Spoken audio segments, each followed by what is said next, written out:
नमस्कार।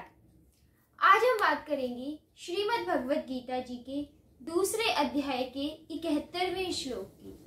जैसा कि हमने बताया था पिछले श्लोकों में, जब श्री कृष्ण से अर्जुन ने पूछा था कि स्थित प्रज्ञ किस तरह से व्यवहार करता है, कैसे उठता है, बैठता है, चलता है, उसी क्रम में उसे उत्तर देते हुए, उन भावों को व्यक्त करते हुए श्री कृष्ण ने अर्जुन को अनेकों दृष्टांतों का वर्णन करते हुए समझाया।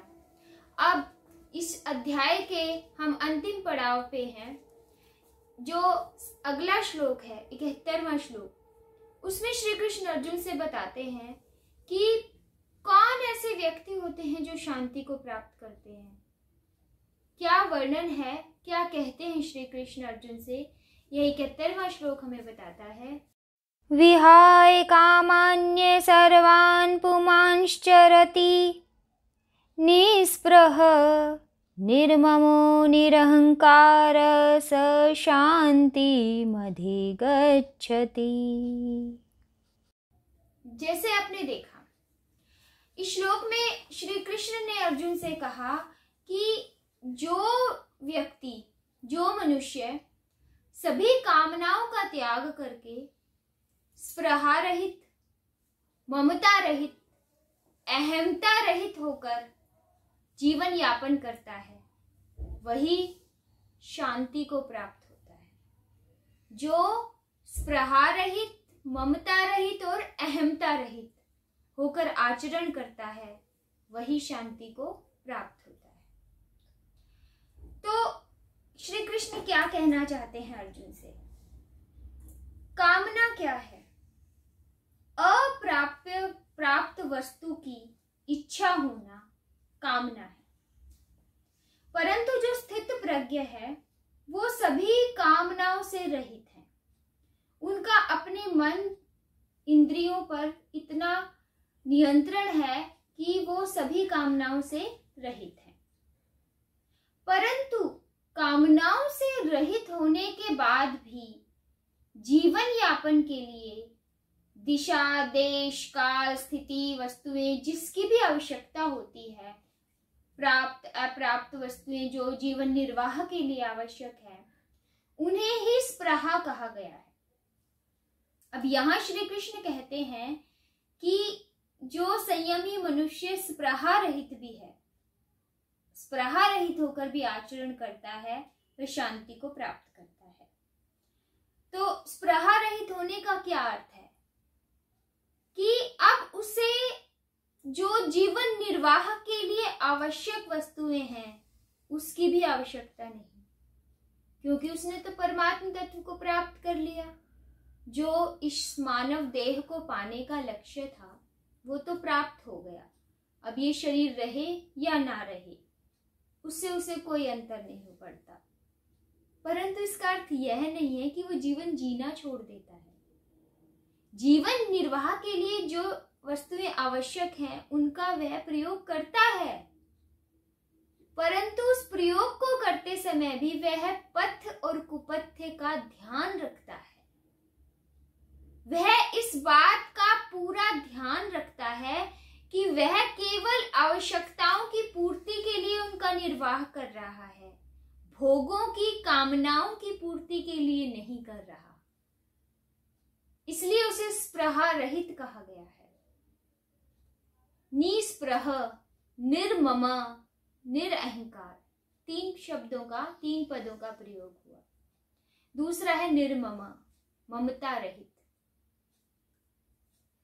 ममता, जब आप किसी के साथ अपने आप को जोड़ लेते हैं, मुझे यह मिल जाए, यह हमेशा मेरे पास रहे, यह तो मेरा है, यह मेरा ममता है, उसमें मैं इसके बिना नहीं रह सकता, यह ममता।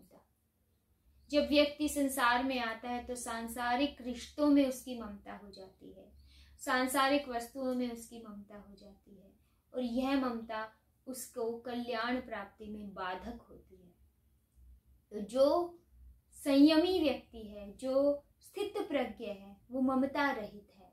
वो मानव देह को केवल परमात्म तत्व की प्राप्ति का एक निमित्त मानते हैं और उसी दिशा में वे कार्य करते हैं, उसी तरह वे आचरण करते हैं, वो किसी भी चीज से मोह नहीं अपने अंदर पैदा करते,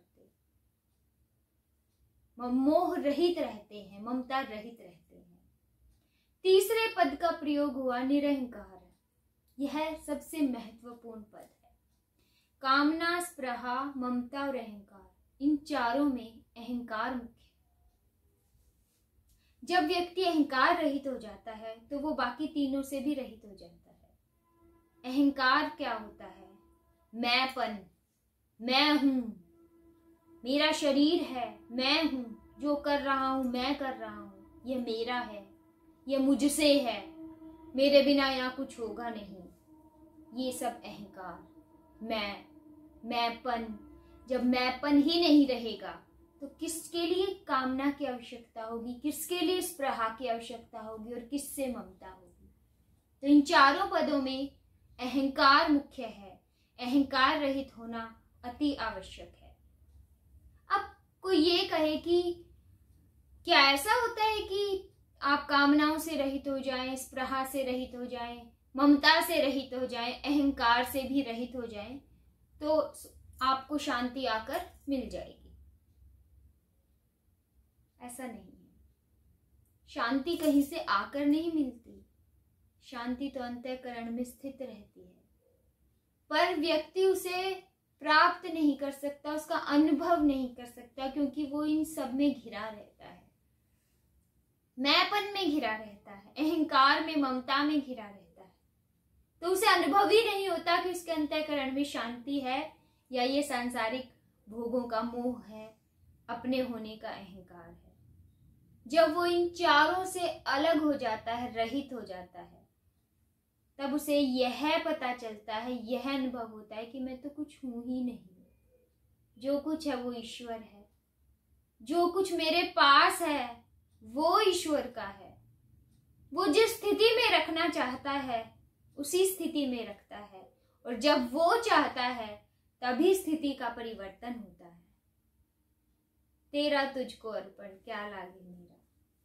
जब ये भाव आ जाता है तो अहंकार स्वतः समाप्त हो जाता है, मोह स्वतः समाप्त हो जाता है, और जो अंतःकरण में स्वतः शांति है उससे आप अनुभव कर सकते हैं, उसको आत्मसात कर सकते हैं। यह इतना अधिक कठिन नहीं है। एक मैंपन का भाव ही तो छोड़ना है।